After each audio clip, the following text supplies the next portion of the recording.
And so he was talking about prophets, and I'm talking about acharyas, and Which and is we realized closer to like bishop. actually, Yeah.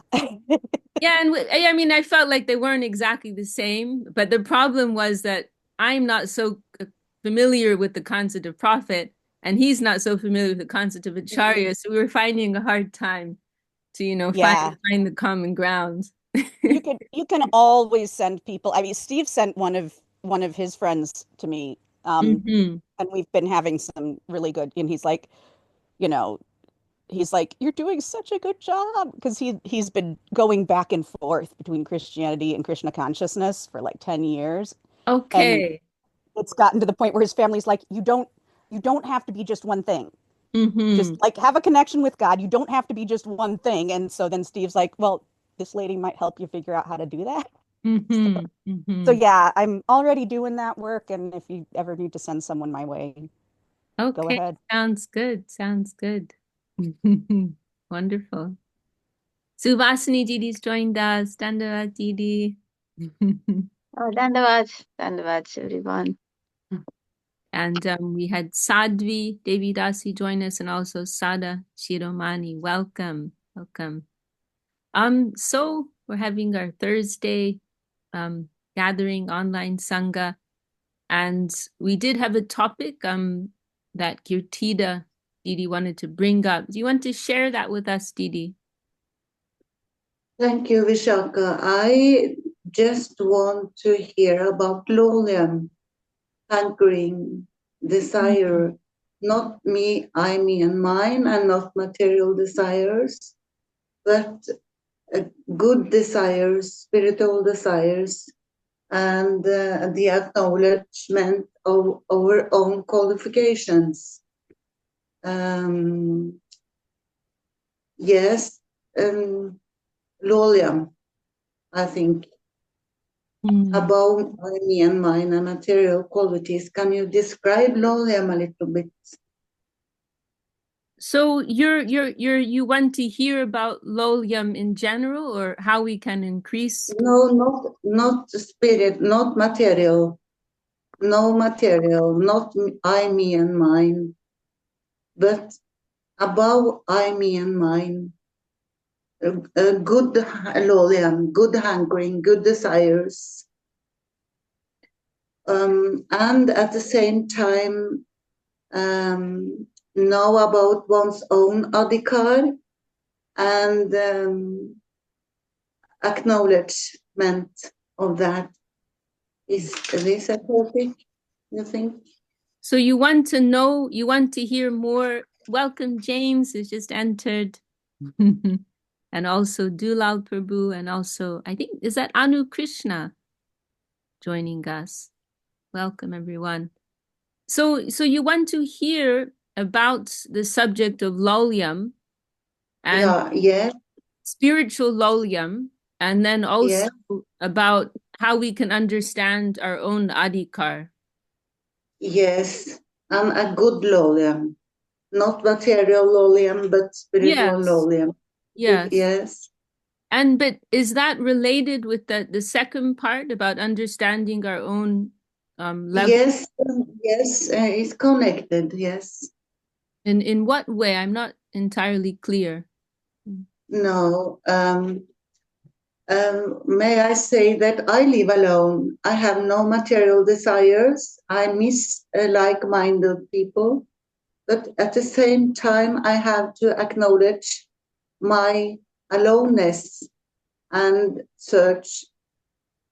Um, it's so difficult to explain in a language I'm not Uh-huh. familiar with. Right, right. And my own discernment. Are you saying And that because you're not in an association of devotees, and it's hard for you to understand what is your own position in Krishna like no, I'm working on it. Working on it. Getting to know my own adhikar, that? and it takes time to grow.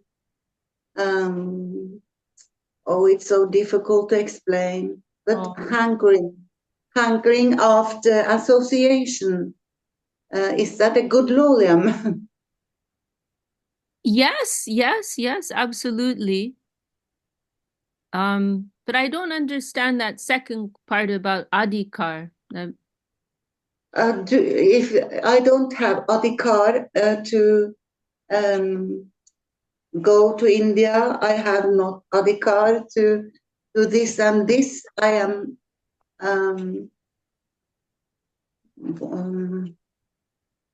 also difficult to explain, Vishaka. Oh, I wish Tungarasa was with us. Maybe she might be able to help a bit. Yes, I spoke with her at the phone yesterday, and she said it was a good question to ask about Lolian. That's why I am ask you. Okay. Well, I'm happy to talk about Lolium, but maybe if we get more clarity on the second part, then I can speak more on that later. Mm-hmm. Not so clear to me. Well, maybe Tungarasa will join us and she can help. And Mm-hmm. but okay, so we have a very nice topic from Kirtida on the subject of Lolium. Lolium, as many of you know, it refers to a spiritual hunger, right? And that is sometimes described as the most important qualification that we may have in order to make substantial advancement in Krishna consciousness, our own desire, right? Our own hunger for Krishna consciousness. That is the only price, that is the only ticket. And there's this well-known verse, and this is this idea is often taken from this verse. It's coming from Rupa Goswami, often quoted by our gurus. Krishna Bhakti Rasa Bhavitamati Kriyatam Jadi Kutopi Labhyate Tacha Lolyam Api Mulyam Ekalam Janma Koti Sukriter Na Labhyate. So it's saying Krishna Bhakti Rasa Bhavitamati, that it's describing this state of intense Krishna consciousness, this consciousness that's steeped in the nectarian ecstasy of devotion to Krishna. Krishna Bhakti Rasa Bhavitamati. To have this type of rich consciousness of devotion for Krishna. That this is something that is very rare. And it says if one can find that type of consciousness, can find such a person who has that anywhere, then one should immediately purchase that. One should purchase that valuable commodity. And then the verse is saying, but what is the price for that? The only price for that is our own hunger. Tacho lolium api mulium ekam. That is the only way by which we can obtain it. And it also adds there, janma koti sukriter na labhyate. It means that by carrying out so many auspicious, activities, so many pious activities or ritualistic activities. One may be engaging in practices of devotion, but it may be from more of a ritualistic feeling.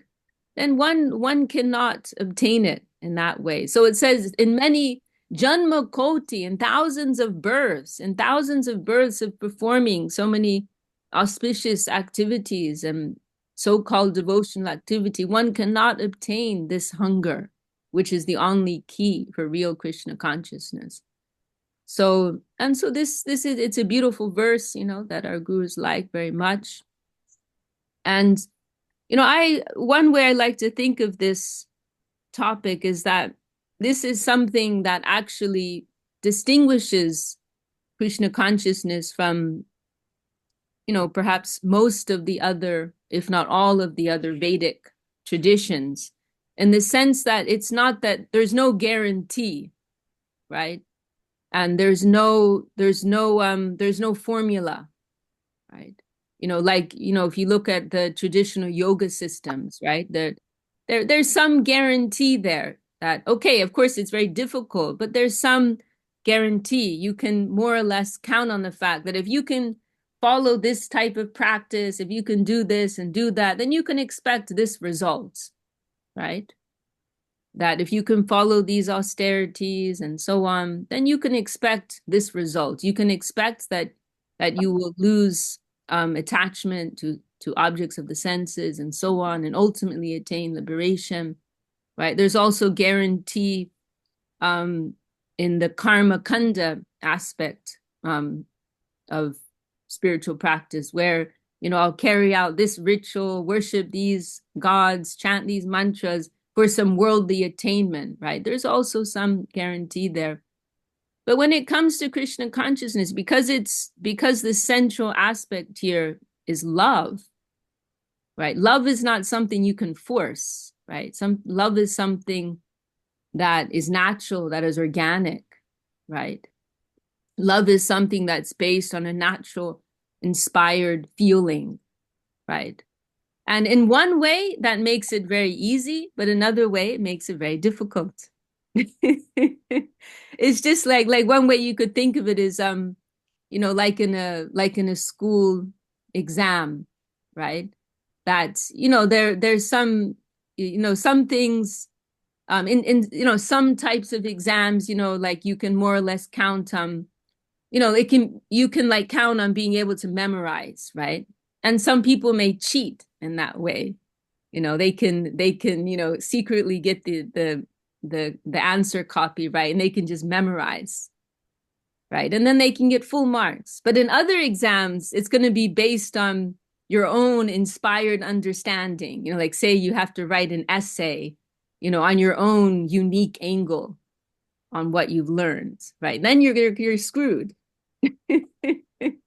For some persons, it may make it very easy because, oh, I can just speak from the heart about something that I'm passionate about anyway, right? But for others who are coming at it from, oh, I got to pass the exams to get the grades, to get to the school that I want, to get the job that I want, those kinds of persons are going to be screwed, right?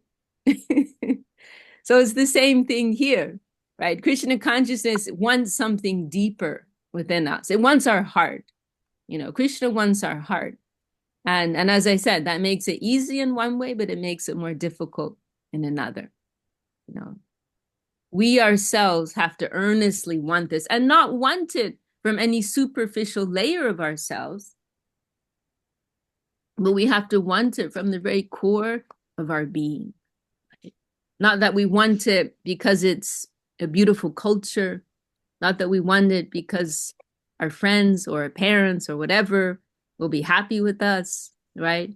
Or not that we want this because we think it's a good thing to do, or because we think it's a fun thing to do, you know, on a Sunday afternoon, or whatever it may be, right? Or because kirtan is so lovely, right? Or the food is so nice, right? There are so many reasons why we could want to practice Krishna consciousness, but no, we actually need to feel in the core of our heart, it's a matter of life and death. You know, that's just the straight up truth. You know, that there should be some desperation within our hearts that will rise up and feel that, no, I need this.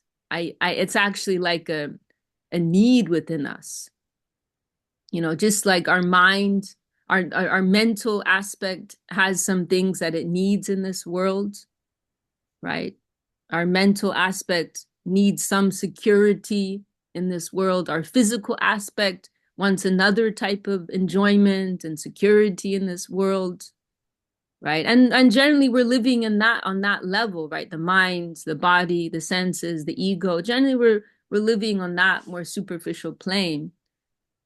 But the soul, the Atma, also has its own need.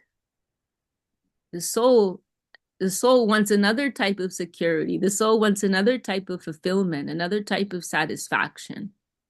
And so this is what we're doing through our spiritual practice. We're scratching the surface, right? We're scratching all these layers so that there's some room for you know, for the soul's natural hunger to awaken, to emerge, right? And we can also ask the question here, are we even ready for that? Because, you know, once we feel that, it could feel a little unbearable. You know, how are we living without our beloved Lord? It's going to be painful, actually. You know, think about Lord Chaitanya Mahaprabhu and how many sleepless nights, you know, in his moods of divine love, it didn't always look so pretty, crying, Kaha Mur Prananat Murali Vadan, where is that beloved Lord of my life, that beautiful flute player? Please tell me, where is he? Where can I find him? How can I go on living without him? Right? That Mahaprabhu is actually showing us what is the normal feeling of a healthy soul who's living in separation from their Lord. Right? He's demonstrating that. So we can also ask, are we even ready for that? Are we ready for such intensity? But yes, that's what we're trying to get to. We're trying to get to that hunger that's coming from the soul plane, where we actually, Srila Prabhupada, Swami Maharaj, he mentioned that we want to chant the name of Krishna like a baby calling for their mother. That's not a light call, but you are everything to me, and I can't manage without you. You are my guardian, you are my beloved, I'm fully dependent on you, and I can't live without you. That's how a child is calling for its mother. Oh, mommy, mommy, or daddy, daddy. Without you, I'm completely lost in this unknown, unfamiliar environment. Right? It's a need, right? So this is our necessity, to really feel the need and this real hunger for Krishna consciousness, a desperation, actually. And as we progress, that will naturally arise within us more and more, just like our bodies need food. In the same way, our soul needs Krishna consciousness. And so it will actually become a tangible hunger within us, a tangible need within us. I can't live without it. And when the Lord gives to us according to the depth of our necessity. That's another thing to remember, right? That when we're really feeling the need for it, then it must come. It's a supply and demand order, right? That's the model. And we hear descriptions of some of our great saints, right? They're living on little scraps of bread, right? Chapatis, they're living on buttermilk, right? And sometimes just living on nothing, living on their own life air. And how is that possible? Because they're living on something else, right? They're living so much on the soul plane that they can just live on the food of the soul plane. Oh, there's Julian. Haribol. Oh, great to see you all there. So, we hear of these types of examples, right? The Prapana Jivanamrita, right? This is the name that Srila Sridhar Maharaj gave to his book, right? The life nectar of the surrendered souls, right? And he explains, right? There's a particular type of nectar that only the surrendered souls can experience, can taste, right? And that's actually sustaining them. There's one very beautiful section in Chaitanya Charitamrita, our scripture. It's the last verses of the Madhya Leela, the middle section of Chaitanya Charitamrita, I believe. And the author Kaviraj Goswami, he's saying how he's describing the nature of these very elevated souls and saying, they don't require, the bread and, rice and the nutrition of this world, but they need this spiritual nutrition. They live on hearing the nectar of the Lord's divine Leela, the Lord's divine pastimes. That's really what they're living on, because they're living on the plane of their Atma. Then that's the type of, they can't live without that type of food, So this is why, Shravanam, the practice of hearing, is so valuable to us, because we get so much inspiration. We get so much more perspective, hearing about, Srila Sridhar Maharaj has that beautiful expression, lighthouses of faith. And he says how the great souls in this world, they're like these lighthouses of faith, right? Shining and declaring their experience of the supreme entity, right? And so we hear, these incredible examples, and in other spheres also, Lord Jesus, our gurus have mentioned many times the example of Jesus, like how can he end his life like that, on the cross, right? Because he sees clearly, another reality. He sees clearly another reality. And so, in the examples of these Goswamis, and so many great saints in our line, we hear how they could live neglecting everything of this world. Raghunath Das Goswami, right? He was born, and they were basically billionaires, right? And he gave it all up, and not only that, but Raghunath, he became the most renowned, most renowned within the plane of renunciation, right? He was more renounced than any of the other associates of Mahaprabhu, right? Completely detached from anything of this world, right? And so how could he live like that? How could he walk away from everything and live a life with nothing? Because he's tasting this higher type of nectar. He's experiencing this deeper hunger and need of the soul, right? And so just, it's so valuable just to be able to hear and appreciate. We don't want to imitate, right? That's another thing we have to remember, that imitation won't get us anywhere. But just to be able to hear and appreciate, to happily appreciate these wonderful examples, to celebrate that, to worship that, to love that, that's very valuable for us. That's very, very helpful for us. So yes, lolium, and ultimately we want to try to have the company of those who have lolium, if possible, more lolium than our own, more hunger than our own. And that will awaken our own lolium. That will increase our own hunger, taste, and need for Krishna consciousness. So, don't know. Does that answer the first part of your question? Yes, beautiful. Beautiful. Thank you. Should we have another go at the second part?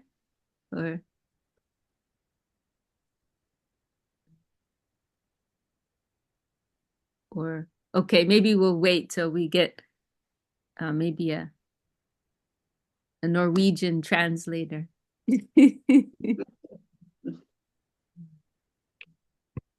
All right. Well, thanks for bringing up that topic. It's an important one. It is important because, it's something we have to remind ourselves. This isn't a performance-based program. It's not that. And it's difficult, actually, because, our material conditioning, our material wiring is set to think in that way. And we were reflecting on this a few days ago here in London, that, the very meaning of ahankara, right? What is ahankara? Is our false ego, right? The very meaning of ahankara is it's based on the conception, I do, right? Aham koro, I do. So our whole existence in this world is based on this thinking that I am the doer, right? And so it's, it's just rooted in us. It's at least on a superficial layer in terms of what we're identifying with it at present. I am the doer. And so it's hard to get away from that, right? Because the whole movement of surrender and the whole movement of the culture of bhakti is just the opposite, that I can't do anything, right? I can't do anything. And I'm wholly dependent on that higher connection. I'm inviting grace. That's my only hope. That's my only hope. All right. Well, I'm very happy to be here with all of you. We had a few others join. Krishna and Johnny Didi, all the way from Turkey. And Ashapurna has also joined us. Welcome. And I see Ash has turned on their screen. Great to see you. Does anyone else want to bring up a topic for our meeting today?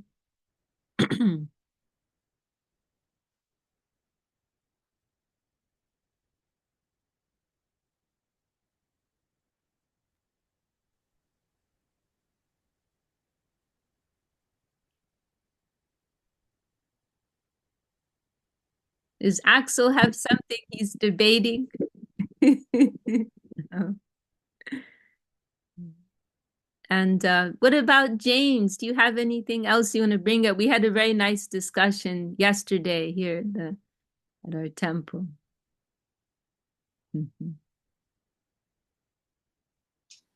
I think one of the topics we were discussing was perhaps,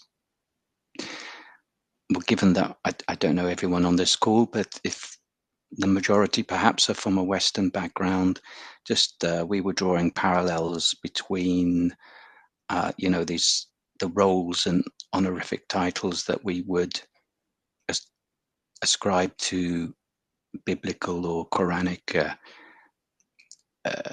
prophets, and what would be the equivalent in the Vedic tradition. I think it was Āchārya, and also I was asking, in the introduction to Prabhupada's rendition of the Bhagavad Gita as it is, he lists the disciplic succession from Krishna, Brahma, and so on, down to the current age. And the question was, if it's spanning over 5,000 years, how come there was only, I don't know how many, 40 people listed, and my other question was, because Arjuna was the recipient, the Gita was being spoken to him, why wasn't Arjuna listed in that list, the disciplic succession? So I think Vishaka, you mentioned that, well, he wasn't an Āchārya, he was just like, God set the scene, he was put in place as a means for the Gita to be re-narrated. But I won't babble on, I'll hand the mic to you. Wait, I'm not completely clear. Did you want to have like an overview of those topics again, or? No, you asked me what we covered yesterday in the temple, no. and If it's of interest, then okay. if other people wanted to, because I don't know people on this call, if it's of interest, you can extrapolate from that. Otherwise, I'll just shut up and we can move on. Yeah, actually, just before you joined, now we do have a Christian theologian present in our group. She's very knowledgeable, and I did mention that we were trying to find some, common ground in this prophet and Āchārya business. So I don't know, maybe we can invite Marie if she wants to shed any light on that. Yeah, I can try. I will want clarifying questions as we go along. And I always start by saying that when you're looking at the Christian tradition and Gaudiya Vaishnavism, you have to understand, first of all, that Christianity is as broad as the Hinduism bucket. So I'm speaking specifically from a Wesleyan Christian standpoint, which is similar to Anglicanism and has a lot in common with Catholics and some in common with Presbyterian, but it's going to vary, especially in polity, which would be the fancy word for structure of authority. And the other thing to remember is that it's not a one-to-one correspondence. It's that all of the elements are there, but they're combined in different like sets, if that makes sense. I have this whole thing that I do where I like draw out the alphabet twice, and then like I use diagonal lines to divide up the letters on one and like vertical lines on the other so that you can see all the pieces are there, but they're in different combinations. Um, and so like that's the starting point, is that anytime I say something's a parallel or an equivalent, it's not really an equivalent. It's that this thing is doing this part of that job, but they don't match up exactly. So if you go in expecting anything to match up exactly, you're going to be really disappointed. Um, and when it comes to like the concept of an Āchārya, as I understand it, is similar to the bishop in a lot of Christian denominations. Um, and that means that there's there's both a prophetic element to it, but also there's an administrative element to it. Something about like, so like you can have like all the spiritual gifts of communication, and the word can be speaking through you really, really well. But if you're not able to efficiently do anything to support the community with that, other than just preach, then that wouldn't be getting you to that. You have to have a little bit of leadership position for a bishop. And there's sort of an overseeing authority with that. But I think I would call that the nearest parallel to Āchārya. I also would say that with my particular understanding of Christian scripture, which I understand is not everybody's, but it is the one that is academically bolstered, that the person who receives a word from God is sometimes just a messenger, just a pass through. So, like, and particularly in like the Merkava traditions, which would be what the Bhagavad Gita would be if it were stuck in the Jewish and Christian scriptures, it would fall under that, because Merkava even means chariot, literally. But there's that tradition of people being taken out of the time and space of the material world so that God can reveal God's self somehow. Um, and when that happens, the the person that is spoken to, their job is just to like write down in words as best they can an experience that probably could not be understood in words. um, and so they're kind of as much editor as anything else. So that would be my guess on the Arjuna question. Um, but I'm not an expert in that particular field, so um, don't like don't quote me on that if I'm wrong. If I'm wrong.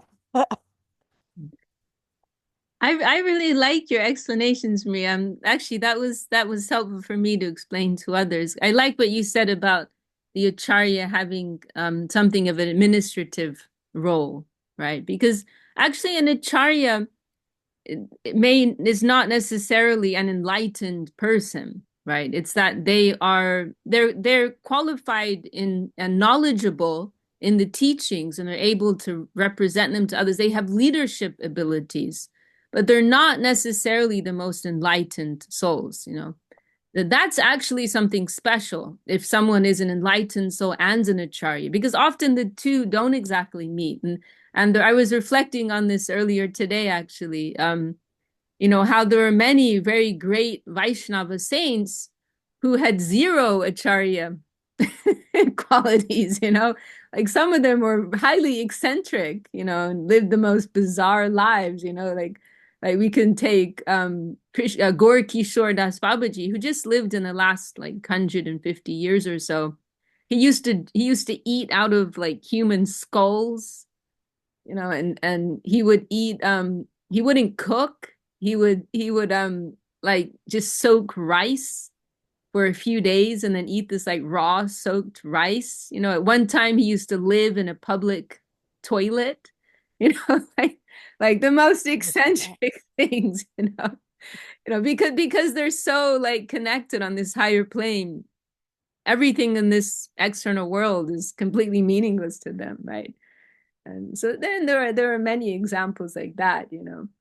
And so in Acharya is actually, I was remembering too this one incident where our Guru Bhaktisiddhanta Saraswati, he referred to as an Acharya as a material role. It's something of this world. Oh, but wait, let me backtrack a little bit. I also wanted to add, we have this one expression of Paramahamsa Acharya, like someone who is very highly enlightened and also has the capacity of being an Acharya. That's an incredible combination that you won't always find.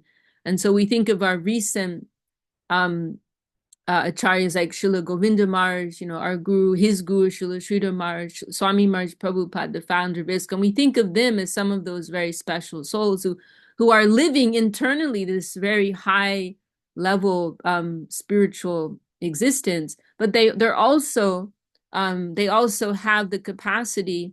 Actually, it's also mentioned that they're coming down to a lower level in order to instruct, because this is another thing. In order to instruct people of this world, you have to come down to their level a little bit.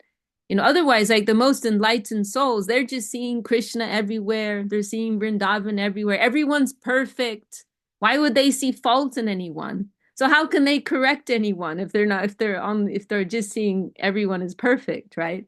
So actually, it's mentioned that, that in these special cases, these enlightened souls, they're descending to a lower position in order to discriminate between right and wrong, good and bad, and in order to instruct others, right?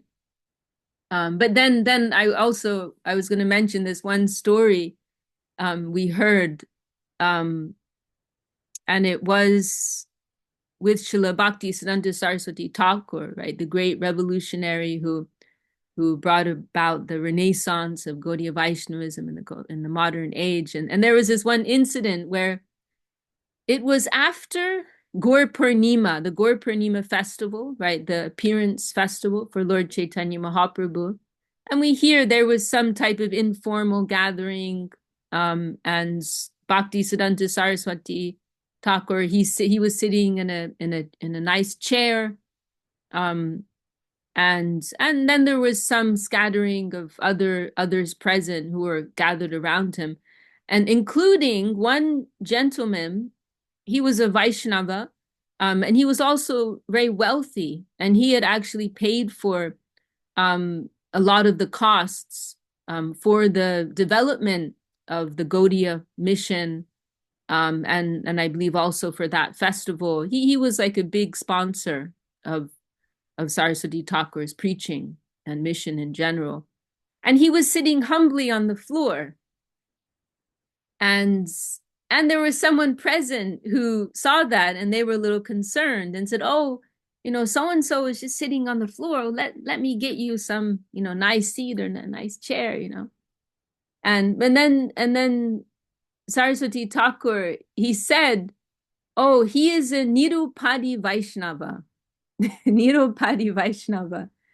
And which the word upadi means like a type of worldly designation, some worldly position, or title, occupation, that one has, that,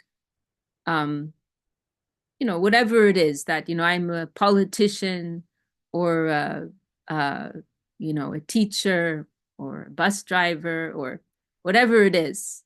And but he was saying like he's a Nirupadi.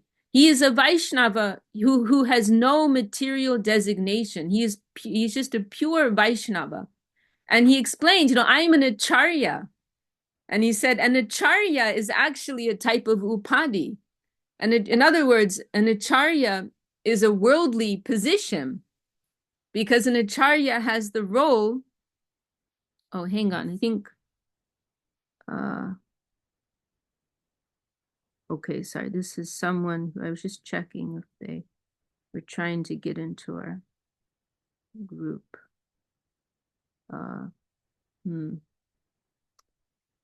Oh, dear me.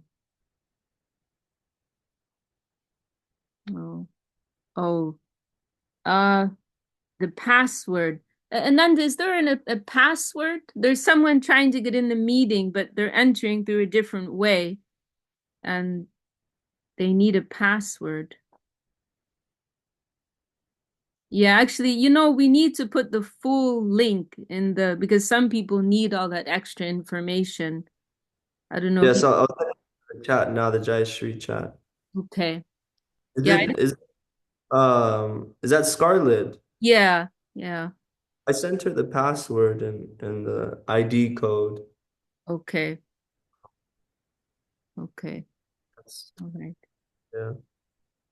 So Saraswati Thakur explained that in Āchārya, it's actually a type of worldly role. They have that role of needing to present things to the public in a way that they can receive and understand, right? It's a social role that they're playing, right? So in one sense, of course, there's a spiritual aspect, but there's also some material aspect in that sense. And so Saraswati Thakur was saying, like, he actually has a higher, it's kind of funny because it goes against our conventional way of thinking, but he was saying, like, he has a higher position than me, so he doesn't need a chair.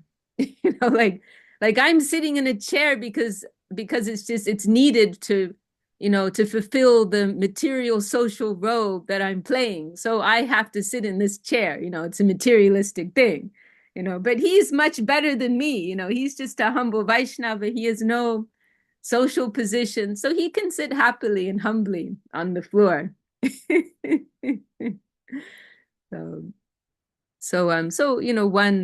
One way to illustrate the meaning of an Āchārya.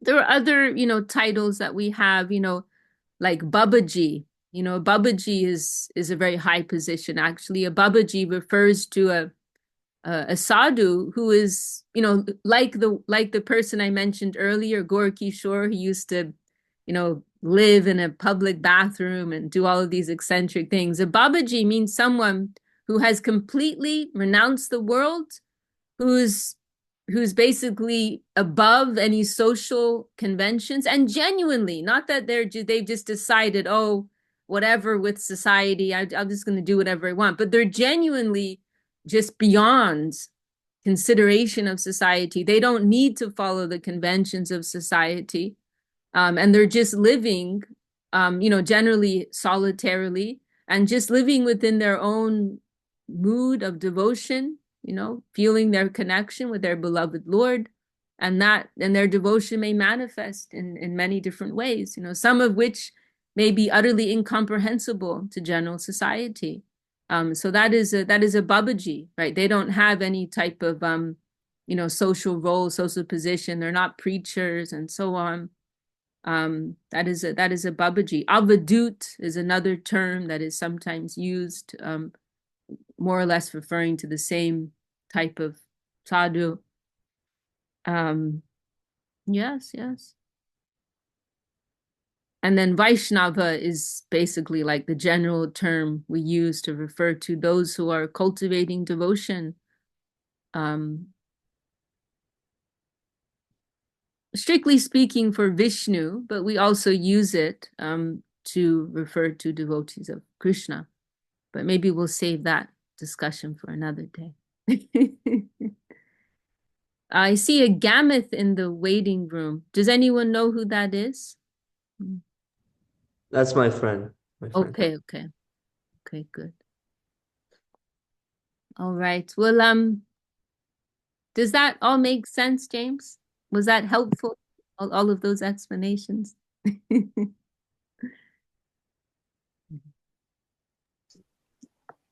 you know, it takes a while for the terminology to sink into your brain, doesn't it? Right. Yeah, I mean, I guess maybe I incorrectly equated it to the word prophet, and actually it reminded me of a discussion I was having with friends just recently, that there are different types of, or gradations of avatar, and I guess the lowest one being, I put it in the chat, the Sakya Avisha Avatara. So that might be more aligned with perhaps what I was getting at. I found some quotes online, so I won't read them out now. People can look at those and digest at their leisure. But that's probably more what I was getting at. Okay, I see. Yeah, you shared some things in the chat here. Yeah. Okay, cool. All right. Well, we still have a little time. Oh, sorry, were you going to say something else? No, that's it really. Thank you. Well, thank you for contributing. And thank you, Marie, for that insight. Welcome, Gameth. And we still have a little bit of time left. Does anyone else want to bring up anything or share anything or anything at all? Gangalila, something you want to share or bring up? Oh, I think I accidentally opened my mic. Sorry about that. For me, it just personally, it confuses me to bring in Christianity because I wasn't brought up that way. And I also have had aversion and indifference to it. Sorry about that. But so sometimes it confuses me, and but I'm getting over that. And then I do hear, and I learned something new today about what Āchārya means, because I feel like it's been a word's been around in my head for really long, and it's so good to upgrade meaning. And I think that's why I'm here, to learn and have that humble position of not just stay at a certain level of what means, but keep investing myself and practice good listening and get past anything what I like or don't like. So I don't know if that's making any sense, but that's why I'm showing up here, is to learn and also to kind of open up to wisdom and hidden meaning, and get deeper understanding. And that's why I'm here, because it helps me. Because I could easily shut off because I'm like, oh yeah, I'm not interested in that. But here, this is a trusted forum, so I can stay here and yeah, broaden my horizon, and have some of those treasures in gold rubbed off on me, maybe, perhaps. Thank you for sharing that, coming from a very honest place, Gangalila. I love your straightforwardness. I really do.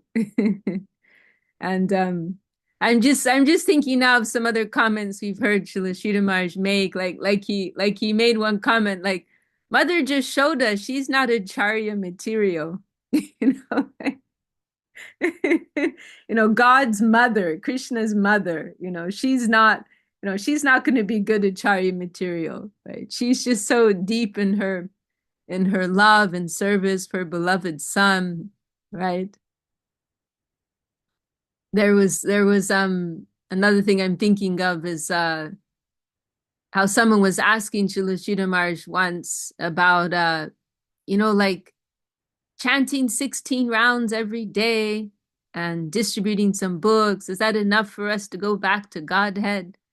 And Srila Maharaj, there was one comment he made in his response, saying, he was like trying to explain it's about quality and not quantity, and there's no formula, right? And actually, this person wasn't quite getting it. Srila Sridhar Maharaj was very patiently and gently trying to explain this point, but this person was just not receiving it, and the conversation was kind of going in circles. And then finally Srila Sridhar Maharaj kind of came out with some like strong examples, and he said, do you think the gopis of Vrindavan, do you think they're sitting and chanting japa all day?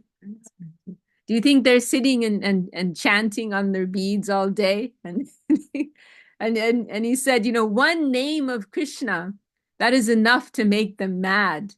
That is enough to make them mad. So they're in another plane of devotion. So we can also say they're not Āchārya material. How are they going to explain, anything to us? But of course, there's also, as we mentioned, the cases of these very elevated souls coming down to a lower platform, the madhyam. It is called madhyam. It is, I recommend Sri Guru and His Grace, for everyone to read again and again. But Srila Sridhar Maharaj explains that there are three types of acharyas or gurus we could use synonymously in this case. There's the uttam adhikar, the highest level, and that means an Āchārya who is a Vaishnava, who has descended from the highest plane. There we may consider them a Nitya Siddha Vaishnava, means an eternally liberated soul who is an eternal associate of Krishna. And they've descended down to this lower plane in order to help the souls of this world, right? Then there's the Madhyam Adhikar Āchārya, middle class. And that means that they are, they are very firm and solid in their connection to the higher plane, but they still have connection with this world, right? They still have connection with this world, and they're trying to help the souls of this world, to go up. Then the lowest level, they may be struggling within themselves with their own material faults, anarthas, right? They're struggling with their own inner conflicts, their own struggle with the senses and so on, but they're firm in their practice, they're firm in their vows, and they're able to give instruction and support to those who are trying to make advancement, right? So there are different types and levels of acharyas in this world. But they all can help us, whatever level they're at, right? And Gurudev, and we hear our Gurudev and Param Gurudev, they had this joke, like big guru, big mantra, little guru, little mantra. Like, it's not that if your guru is not so advanced, the mantra that they give you is also of a low quality. They can still help you to transcend this plane. Like the Maha Mantra is still the Maha Mantra, and they can still connect you to that higher current and that higher plane. It's not that, your guru is lower level Āchārya. They can only help you so much. It's not like that. They can still give you connection and help you to move towards the highest thing, right? So, there needs to be some broad view in all of these things. Well, I think Ramananda Prabhu is itching to say something. Thank you so much. Yeah. Feel it. That was good discussion. Yeah. I also had confusion about Āchārya. Krishna says, Āchārya mam vijaniyam. I am the Āchārya. That's right. Krishna can act through, no matter what level of an Āchārya it is, Krishna can act through them. Very nice point, Prabhu. Very nice point. Thank you so much. It was good discussion. I always have so much going in my mind and all around here. So it's kind of hard to. Yeah, thank you. It was good discussion. Yeah. I was listening Gurudev lecture. Gurudev said it's achintya. Everything is achintya, infinite. So, yeah. So we have to choose our direction. Yeah. Thank you so much, Vishakha. Thank you for being with us, Ramananda Prabhu. And thank you for your contribution. Okay. Well, just come to an hour's time. We can stop there unless anyone wants to bring up anything else. Suvasini, Didi, any insight you want to add for our upliftment, edification? Whatever you say is beautiful. It's all complete. It's very nice. Oh, please share something, Didi. We'll all be benefited by that. Well, I can say there's only one thing in Guru Maharaj, sincerity. It's our own sincerity, right? Where we, sincerity is invincible. So, it is all depends upon, like coming back to the very beginning, the point, how much we want it, how much we want. That is, right? So, yeah, that is, it all depends on that. And, so Krishna also says that, as we surrender, he reciprocates accordingly, right? What is that verse? Yeyatam prapadyante. Tamam prapadyante. Yeah, tam stathaiva bhajamyaham. Yeah. So he reciprocates according to how much, however, so we surrender according to that, he reciprocates. So this is, yeah, well, that's all I can say now. But whatever you said, that's all beautiful. Yeah. I have never heard that story, that Bhakti Siddhanta Oh, Saraswat. really? Okay, yeah. Yeah. He's a Nirupadi Vaishnava, he said. He doesn't need any Yeah. chair. But I need one because I have a material physician. It's very funny, isn't it? Yeah. Completely different Yeah. angles things. Yeah. It's very nice. Yes. Thank you, Vishaka. Beautiful. I like that point that you made, Didi, about sincerity, because, we can also think, right, oh, I don't have any hunger. I don't have any spiritual hunger, but I want to have hunger. I sincerely want to have it. Then because we may feel hopeless. Oh, I don't have any lolium. I don't have any hunger. Whatever shall I do, right? But then we may sincerely want to want it, right? Yeah. That's anyone can start with that, right? We may not be able to start with high level lolium, but we can start with a desire to have it, right? So that's a very encouraging consideration. That our here and also the taste, yeah. Oh, sorry. So when we see the others with the, when we develop a taste for these things, like Guru Maharaj says, that taste will carry us, we have a real appreciation. We don't, as you said, we don't probably have it.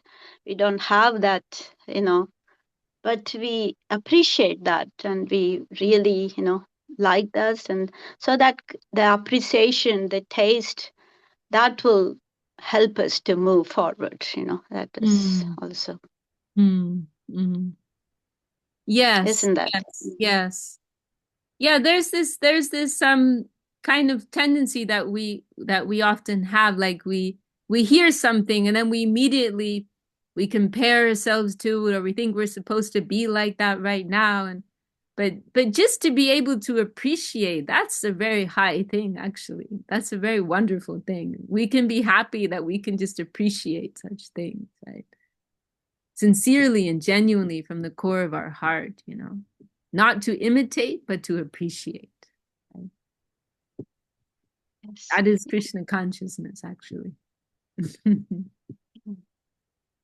Non-envious appreciation, right? Non-envious appreciation. And feeling our own, distance from that, right? But how high that is, feeling how high that is, actually.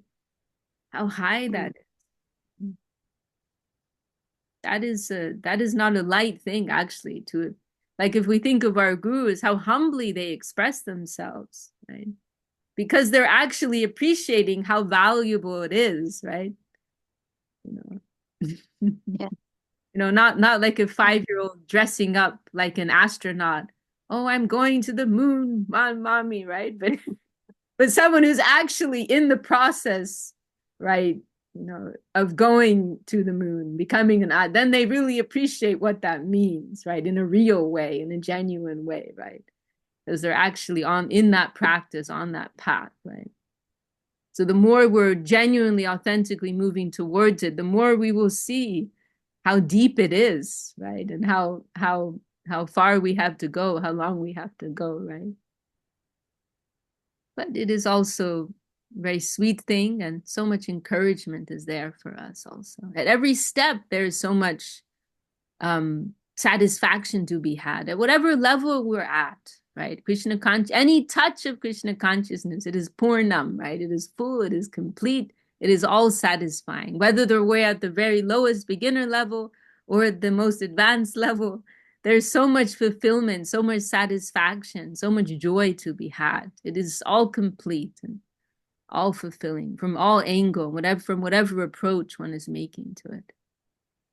So we don't need to feel discouraged or that we are lacking in any way. All right. Well, maybe we'll. Oh, Didi, you want to add something else? Who? Me? Yeah, I thought you were going to say something else there. Okay. No, Vishaka. No. Yeah, that's fine. Yeah. Okay, then we'll stop there. Thank you all so much for your good company and for wonderful participation, and wish you all a happy week ahead and look forward to the next week. Vivo Jai Shri Bhakti Siddhar Jai. Dev Goswami Maharaj ki Jai. All the assembled devotees, sincere seekers. Jai. Jai Savasini Jai. Shri Hari Nam Sankirtan ki Jai. Nitai Gaur Hari Bol. Palmdale Sangha ki Jai. Jai. Okay. Shaka Ki Jai. Jai.